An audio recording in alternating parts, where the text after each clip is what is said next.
ঘরে ব্যাঙ আসলে একটি কাজ ভুলেও করবেন না, তাহলে আপনি কঠিন বিপদে পড়ে যাবেন। ব্যাঙ হচ্ছে এমন একটা প্রাণী যেই ব্যাঙ মারতে নবীজি ইসলাম নিষেধ করে দিয়েছেন। ব্যাঙ হচ্ছে এমন একটা প্রাণী, হযরত ইব্রাহিম আলাইহিস সালামকে যখন নমরুদ আগুনে নিক্ষেপ করেছিল, তখন টিকটিকি এই আগুনকে আরও ধাউ ধাউ করে যাতে করে জলে জন্য ফু দিয়েছিল, যার কারণে টিকটিকি মারা হচ্ছে সওয়াবের কাজ।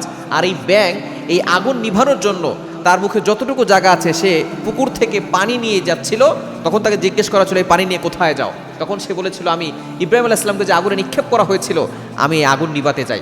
যদিও তার পানি তার মুখে অল্প ছিল, কিন্তু তার চিন্তা চেতনা ছিল ইব্রাহিম আলাইহিস সালামকে বাঁচানোর। এই যে তার ভিতরের চিন্তা, এটা আল্লাহ তাআলা কবুল করে নিয়েছেন।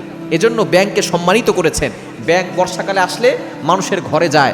মানুষের ঘরে যদি কোনো ব্যাঙ যায়, মনে করবেন ওই ঘরের ভিতরে আল্লাহ পাক রব্বুল আলামিন বৃষ্টির মতো রহমত দান করবেন, বরকত নাজিল করবেন। এই ব্যাঙ যদি আপনার ঘরে ঢুকে, তাহলে ব্যাঙকে মেরে ফেলবেন না, ব্যাঙকে আপনি তাড়িয়ে দিবেন না।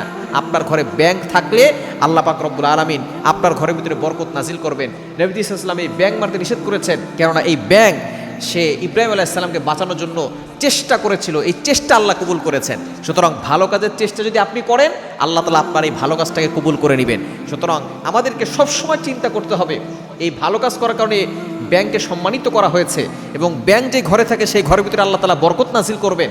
সুতরাং ব্যাঙ যদি আপনার ঘরে আসে, সেই ব্যাঙকে কখনো তাড়িয়ে দিবেন না, তাকে মেরে ফেলবেন না। অনেকেই আছে ব্যাঙের উপরে আঘাত করে, ব্যাঙকে মেরে ফেলতে চায়।